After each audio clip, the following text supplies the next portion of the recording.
अच्छे लोगों के साथ बुरा व्यवहार क्यों होता है? मित्रों, आपने भी देखा होगा कि पूजा पाठ करने वाले लोगों की जिंदगी बुरे काम करने वालों की तुलना में काफी कठिन होती है। यह आपने निश्चित रूप से सोचा होगा। इसलिए चलिए आपको इसका रहस्य बताते हैं। चलिए आपको पुराणों में वर्णित एक कहानी सुनते हैं, जो आपको बताएगा कि हर जीव को उसके काम के अनुसार फल मिलता है। अगर कोई अच्छे काम करता है तो उसे अच्छे फल मिलते हैं और बुरे काम करने वाले दुखी होते हैं। श्री कृष्ण ने बताया कि एक गांव में दो आदमी रहते थे। एक बहुत धार्मिक था और हर दिन मंदिर जाकर भगवान की पूजा करता था।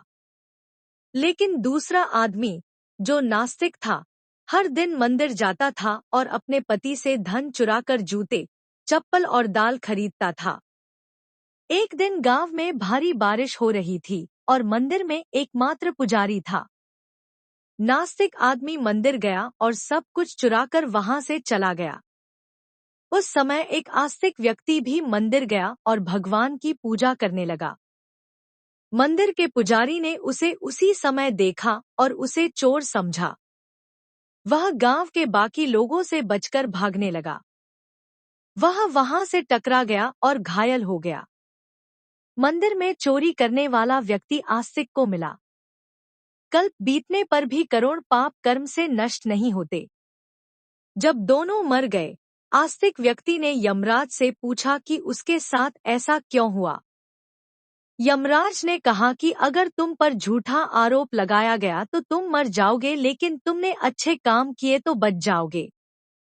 यमराज ने कहा कि उसके भाग्य में एक राजा बनना लिखा था, लेकिन उकसे ने अपने पापों के कारण वह सिर्फ एक छोटे से चोर बन गया।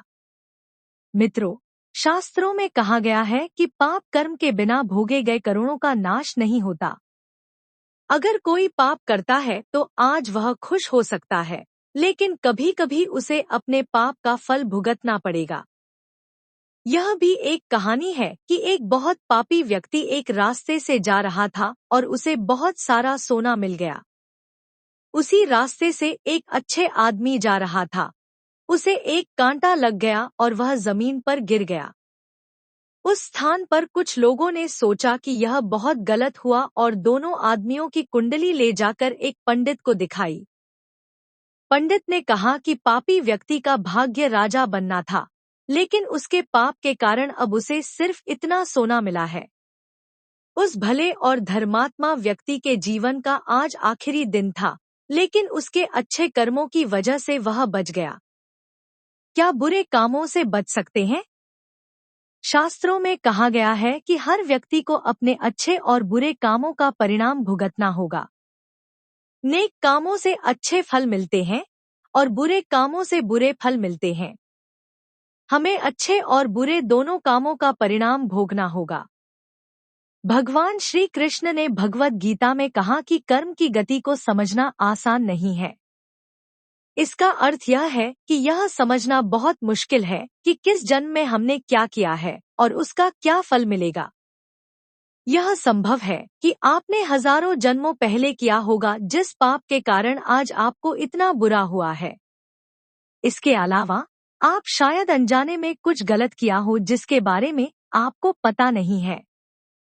क्या धोखा देकर किए गए पापों का परिणाम मिलता है? कर्म का सिद्धांत सटीक नहीं है। चाहे आप जानबूझकर करें या अनजाने में, अगर आप कुछ गलत करते हैं तो आपको उसका फल अवश्य मिलेगा। शास्त्र कहते हैं कि अगर आप अचानक आग को छुए तो आपका हाथ जलेगा ही। शास्त्रों में कई कहानियां हैं जो बताती हैं कि अनजाने में किए गए पाप का फल भी लोगों को मिला है। पांडवों के पिता महाराज पांडु की एक कहानी है कि उन्होंने एक हिरण को तीर मार दिया था।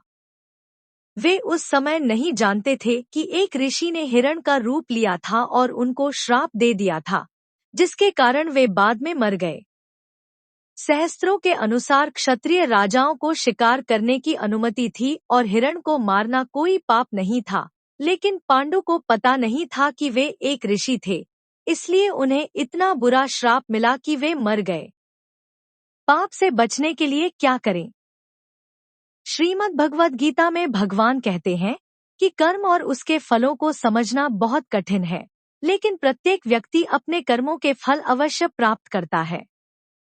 श्रीमद् भगवद गीता के अध्याय 18 में भगवान श्री कृष्ण ने कहा कि सभी धर्मों को छोड़कर मेरी शरण में आओ और मैं तुम्हें सभी पापों से मुक्त कर दूंगा। आपको धन्यवाद।